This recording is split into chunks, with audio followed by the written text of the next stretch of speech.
hak warga negara yang diberikan oleh negara adalah jaminan terhadap hak atas status kewarganegaraan. Nah, secara umum kita mengenal ada dua asas dalam menentukan kewarganegaraan seseorang, yakni ius soli dan ius sanguinis. Ius soli adalah menentukan kewarganegaraan seseorang berdasarkan tempat kelahirannya. Ini dianut oleh Amerika Serikat. Sementara di Indonesia menganut asas sanguinis, yakni berdasarkan keturunannya. Nah, negara-negara di dunia menerapkan asas tersebut, ius sanguinis dan ius soli, secara berbeda-beda. Ada yang menerapkan ius soli, ada yang menerapkan ius sanguinis.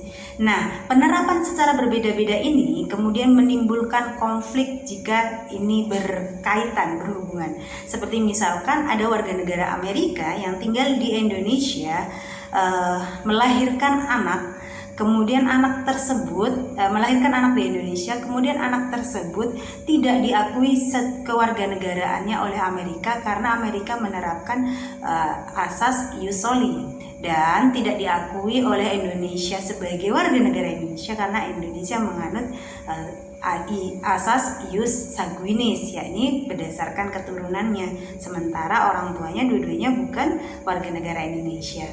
Nah, ini kemudian yang kita sebut sebagai apatrid, yakni tanpa kewarganegaraan.